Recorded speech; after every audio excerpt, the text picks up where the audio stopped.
hay dos puntos clave. Uno, las barreras de entrada que tú has mencionado son pequeñas porque es verdad que el mercado está ansioso de profesionales que puedan ayudar a vender, que es la necesidad primaria de cualquier organización, la base de todo, sin venta no hay nada. Pero claro, luego suceden dos cosas. O el profesional o el vendedor en este caso, por avatares de la vida, acaba en una organización o en un proyecto con una serie de productos que tienen ventajas competitivas, que están bien situados, que le permite vender y vivir, se genera un acomodamiento. Y luego aquellos vendedores que se encuentran con la realidad más latente en el mercado, que es la gran dificultad que hay para vender nuestros productos y servicios, rápidamente abandonan porque se cansan y consideran que no es un trabajo para ellos, que no son capaces de vender, o incluso aquellas barreras que supone enfrentarnos a los no, a lo desconocido, ¿no? En venta, esa puerta fría, etcétera. Entonces, claro, yo creo que hay no hemos divulgado, si me permites, lo suficiente y no se ha asentado en la sociedad lo suficiente la importancia que tiene vender y lo importante que es formar a los vendedores, ¿no? Entonces yo creo que hay una gran ignorancia alrededor de esto. No sé, igual estoy equivocado. Esto es un poco como yo lo veo. No, yo creo que tienes toda la razón del mundo. Profesionalizar la venta, hay una gran ignorancia. Por eso que yo decía desconocida. Incluso por los mismos vendedores. Hay muchos que se acomodan, totalmente de acuerdo. Las cosas funcionan así porque tengo que esforzarme para mejorar. Después el mercado cambia y no están preparados. Yo Absolutamente. estoy totalmente de acuerdo con todo lo que tú has dicho. Y lo veo. Lo veo. Yo trabajo con muchísimas empresas, B2B, mucho B2B industrial. Bueno, y pasa esto. Además, en muchas... también hay muchos sectores donde el vendedor realmente es un gestor de cuentas, ¿no? Que, bueno, pues clientes que a lo mejor llevan comprando desde hace 20 años o X años y, bueno, tenemos que más o menos defender lo que tenemos, pero que no vamos a hacer particulares esfuerzos para buscar clientes nuevos y, bueno, mantenemos. Bueno, y estos también podrían mejorar muchísimo, pero, bueno, quizás se conforman y, y después pasa que llega un momento de crisis y no estamos preparados. Y la crisis llega bueno, tarde o temprano llega a todos los sectores. Y no solo la crisis, sino en los últimos años estamos viviendo la fragilidad de la economía, la fragilidad de la sociedad, la fragilidad de los mercados. Cualquier accidente del tipo que sea, me refiero a una guerra, me refiero a una pandemia, me refiero a una disrupción tecnológica como la IA, me refiero a tantas y tantas cosas que estamos viendo en los últimos años, la facilidad que tienen de aparecer y la capacidad que tienen de transformar. Entonces, evidentemente estoy 100% de acuerdo contigo.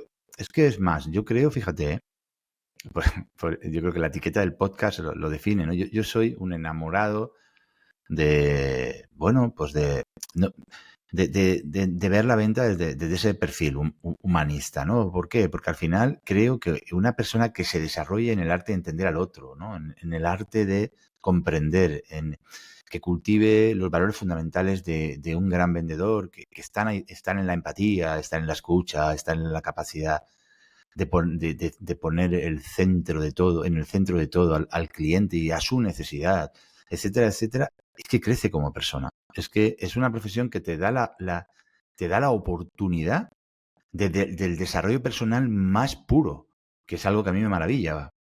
Totalmente, por eso decía que era muy completa y que hay esta, bueno, que yo siento que he hecho esta transformación personal gracias también al mundo de la venta. Hay que entender el otro, pero para poderlo hacer hay que entenderse a sí mismo. Y entender el otro nos ayuda a entendernos también a nosotros y es brutal. Mira, nosotros distribuimos una solución americana que evalúa vendedores, como tú decías al principio, no solo para contratar, sino también vendedores en plantillas para ver qué puede estar frenándoles. Y se evalúan varias competencias, algunas que son más tácticas, que son metodologías y técnicas de ventas, pero muchas que son psicológicas. Y es curioso porque antes de ver de aprender este sistema, yo no había pensado nunca en una serie de habilidades o competencias. Pero después de aprenderlas y de verlas, aprenderlas y estudiarlas, pues las reconozco y las identifico en mí mismo antes que identificarlas en los demás. Es decir, que la venta no es solo metodología, también es muchísima psicología, no solo de la venta, sino del mismo vendedor. Totalmente de acuerdo. De vendedores que saben lo que tendrían que hacer, pero no se atreven a hacerlo, por ejemplo, o que no están presentes en una conversación con un cliente. ¿Por qué? Porque a lo mejor están ya pensando en lo que tienen que decir después, y entonces se olvidan de escuchar. Y mejorar todos estos aspectos es un trabajo personal importantísimo. Totalmente. Ese trabajo introspectivo de conocernos para aprender a gestionarnos y a partir de ahí entender la condición humana y poder entender mejor a los demás y actuar es la clave de todo, ¿no? Y fíjate si es relevante, ¿no? Que en coaching se habla de conciencia y de responsabilidad como los dos pilares troncales de cualquier cambio, ¿no?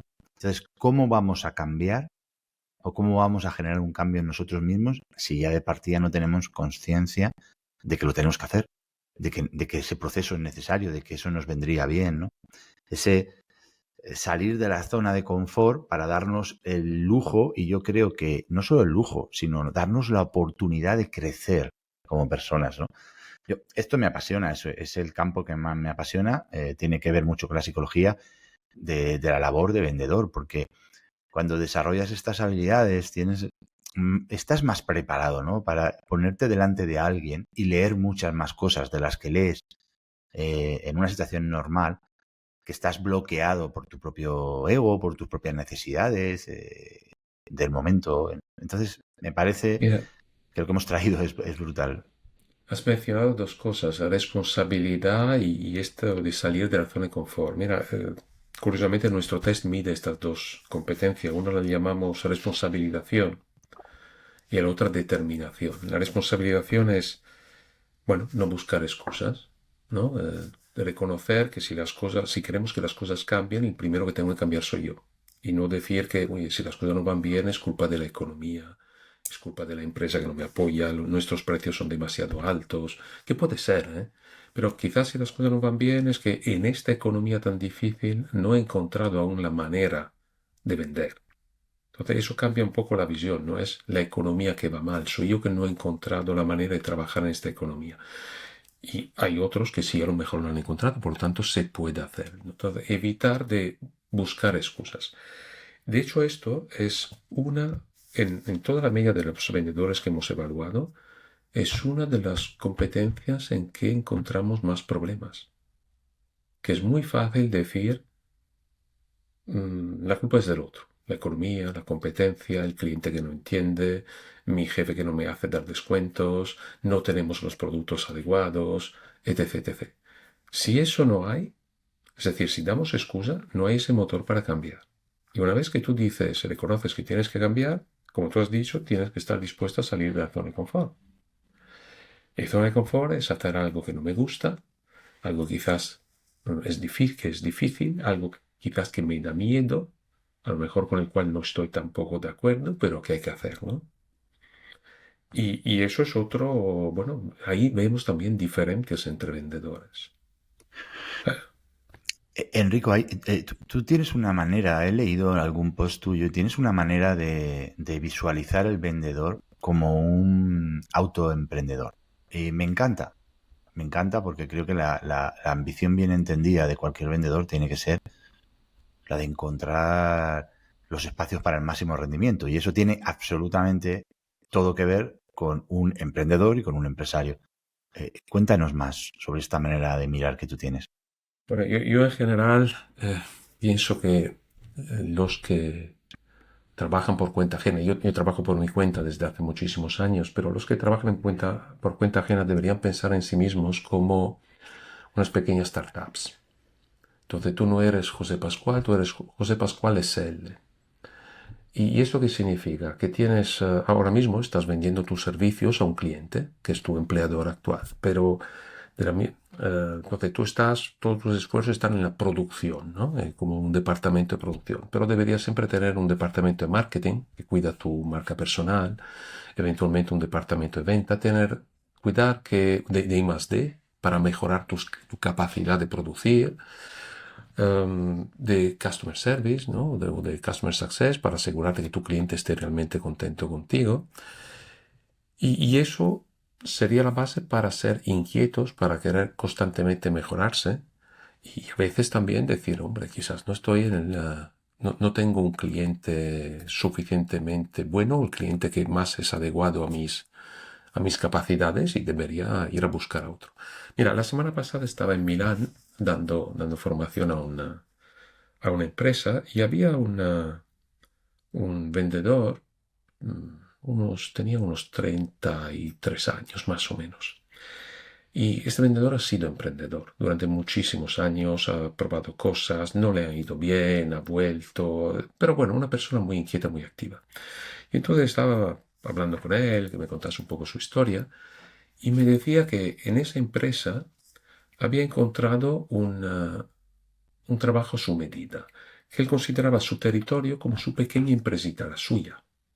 Y entonces ahí tenía que tener su estrategia, desplegarla, tomar sus iniciativas y cuidar ese territorio para dar los resultados, pero con mucha iniciativa, no limitándose a decir, bueno, ¿qué tengo que hacer? Sino él mismo cogiendo la responsabilidad, oye, este es como mi pequeño trozo de empresa, pero es mío, y ahí me tengo que activar. Y, y muy bien, pues era el vendedor número 2 de esa empresa, con muy buenas iniciativas. Mm, Y la verdad que, bueno, yo creo que todos deberían, o me gustaría que todos los vendedores lo tomasen con la misma ganas y la misma iniciativa, porque al final es como si fuese su pequeña empresa, su pequeña SL. Creo que lo has definido perfectamente y lo comparto.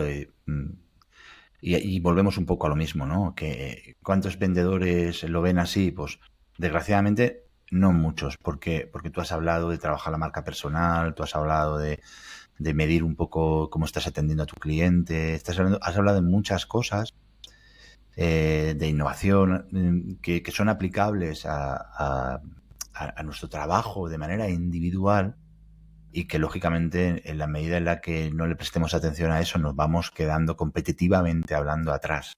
Y tiene que ver pues con lo que hemos hablado al principio, ¿no? ¿Cuántos se están formando? ¿Cuántos tienen una visión de su trabajo de esta manera?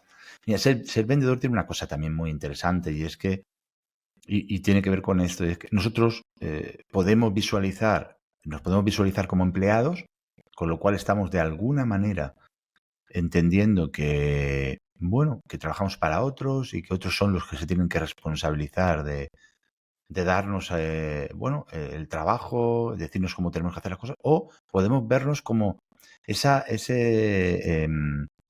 microempresa que puede vender sus servicios a la empresa en la que está ahora o a cualquiera mañana, ¿no? Entonces tiene que tener esa ambición de estar preparándose para cuando llegue su oportunidad, porque puede ser que en el momento presente estos factores que evalúan tu encuesta, ¿no? Por decirlo de alguna manera, ¿no? Es que no tenemos precio, no tenemos valor diferencial, estamos mal posicionados, nuestra marca no llega. Todos esos factores los tengas hoy en la empresa actual en la que trabajas hoy. Pero como te conviertas en algo relevante, tendrás la oportunidad de estar mañana en aquella otra empresa. A lo mejor vendiendo otro producto y otro servicio distinto, pero al final, ¿qué más da? ¿Qué más da? Si nos apasiona comunicar, ayudar a transformar,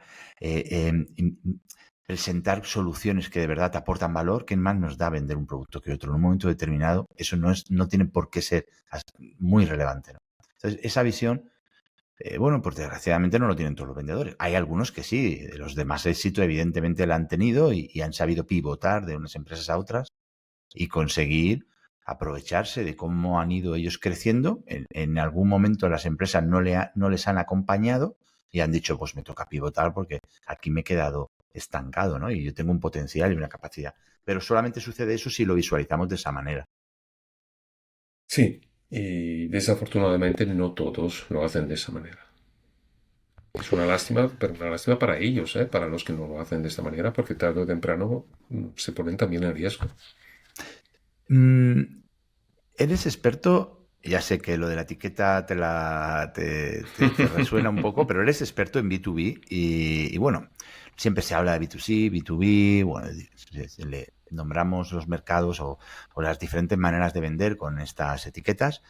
Eh, Me gustaría que nos trajeras cuáles son las principales diferencias que tú ves entre el mercado B2C y B2B y cuáles son las claves hoy principales, las 3 o 4 claves principales para poder vender en B2B.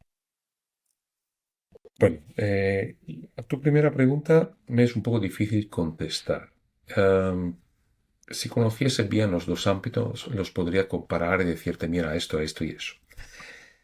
Pero como conozco el B2B, del B2B sé de lo que hablo, el B2C no. Por lo tanto, casi que paso, ¿no? En tu primera pregunta. Aunque cuando en mis procesos de compra personales, cuando yo soy el cliente, me es muy interesante ver cómo intentan venderme, ¿no?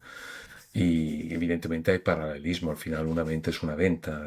B2B ya es, bueno, venta compleja, compleja en el sentido que hay muchos interlocutores, que muchas veces hay un proceso de compra bastante más estructurado, bueno, desde luego más estructurado, pero más allá de eso no voy, no soy la persona seguramente para contestarte.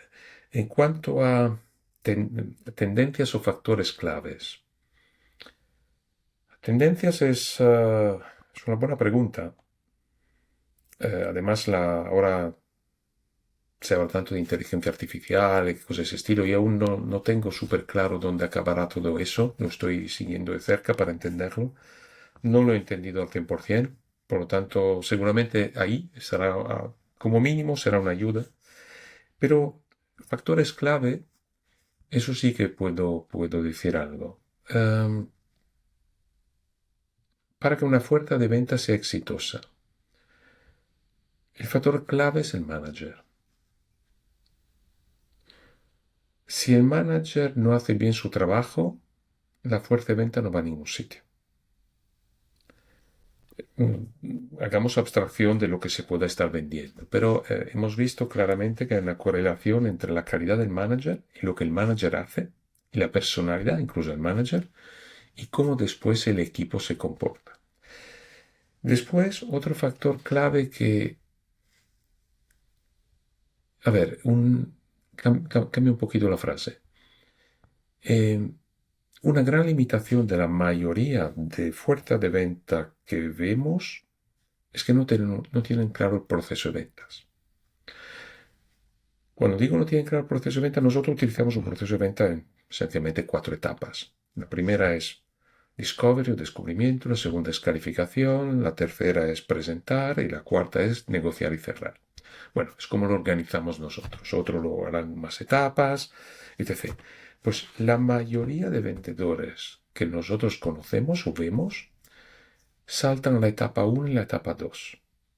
O la hacen de manera tan reducida de hacerla poco efectiva. Y empiezan por presentar, hablar de su producto, hablar de su empresa, hablar de su ombligo. Pero de entender el cliente, de ver si esta es una oportunidad en que vale la pena jugar, o a lo mejor, mira, no hay nada que hacer, entender cómo el cliente compra, en base a qué criterios, y después, en función de todo esto, decidir si se presentará algo menos, poco. Entonces nos encontramos con empresas que tienen, no sé, parece casi que el trabajo del vendedor es hacer ofertas. Hace muchas ofertas, ganan muy pocas. Y tú dices, oye, pero tu trabajo ¿cuál es? ¿Es hacer ofertas o vender? No, es lo mismo, no es lo mismo. En vez de hacer 100 ofertas y ganar 4, yo prefiero que tú hagas 20 y que ganes 10. Pero para poder hacer eso, tú tienes que cambiar la manera en que vendes, tienes que cambiar la conversación frente al cliente, tienes que hablar menos de ti, hacer hablar más el otro, entender su situación, su real problemática, o sea, hacerle entender cosas que a lo mejor él ni había pensado, entender cómo va a comprar, en base a qué criterios, quién está involucrado, qué rol juega cada persona, y solo en función de eso después tú harás eventualmente tu oferta, o a lo mejor decides que no vale ni la pena hacer oferta. Pero toda esa parte inicial lo hacen poco o muy poco. Ahí volvemos un poco a la profesionalización del vendedor. Hay un concepto de muchos vendedores que vender es hablar de mi producto. Bueno, hablarás también de tu producto en algún momento, pero vender es otra cosa.